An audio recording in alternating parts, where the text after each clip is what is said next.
بازار سے 1000 بندہ مسکراتا ہوا گزرے، کوئی نہیں پوچھتا کیوں مسکرا رہا ہے۔ میں فطرت پڑھ رہا ہوں، نوجوانوں سر اٹھاؤ، تمہیں گریہ اور عزاداری کے مقاصد بتاؤں، میں تمہیں بتاؤں کہ ماتم حسین کا فلسفہ کیا ہے، میں تمہیں بتاؤں اس عزاداری کے سب سے بڑے مبلغ اور مفسر کی تفسیر کیا ہے۔ 1000 بندہ مسکراتا ہوا گزرے، کوئی نہیں پوچھتا کہ مسکرا رہا ہے، ایک روتا ہوا بندہ پہلے روک روک کے پوچھتے کیوں رو رہا ہے، کیوں رو رہا ہے۔ یہ کربلا سے رونا شروع ہوا، اسے کوفے کی ہر گلی میں پوچھا گیا کیوں رو رہا ہے۔ لوگ پوچھتے کیوں رو رہا ہے، یہ کربلا پڑھنی شروع کر دیا۔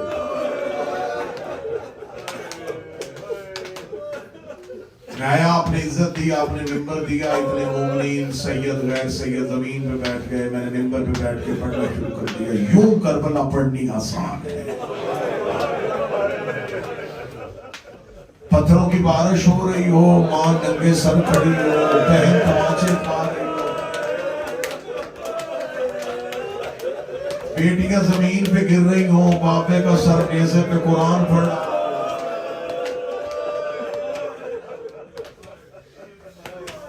اور 10 دن اکبر و عباس سننے والوں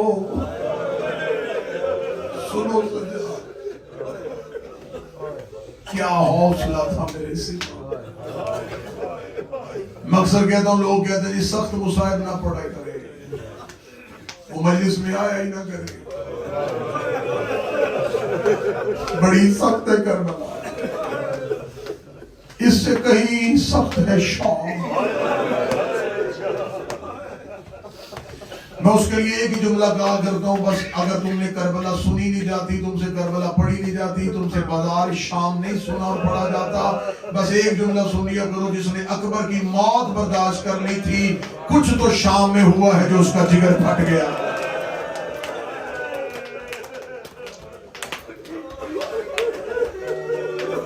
اس مولا کی مدت امامت کا پہلا دن اور پہلا مسئلہ سگی پھوپھی نے پوچھا، جل کے مر جائیں یا باہر نکلیں؟ مولا سید الساجدین سے پوچھا گیا، مولا جب امامت ملی ہے سب سے زیادہ تکلیف، پہلی تکلیف کب آئی تھی؟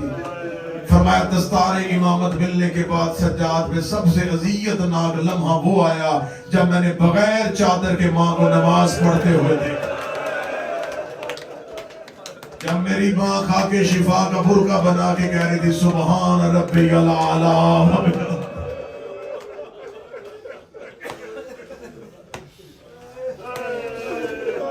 نماز علی کی بھی مشکل تھی، نماز مولا حسین کی بھی مشکل تھی، مولا علی کی نماز کوفے کے مصلی پہ، حسین مولا کی نماز کربلا کی پہ۔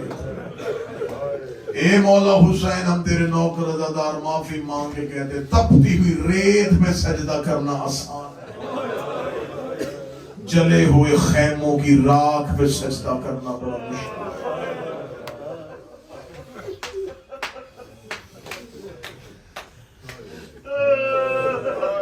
پانچ کی پانچ مجلسوں میں صرف سجاد کی دردی سنو گے، کوئی ایک دفعہ قتل ہوا ہے یہ حسین کا بیٹا،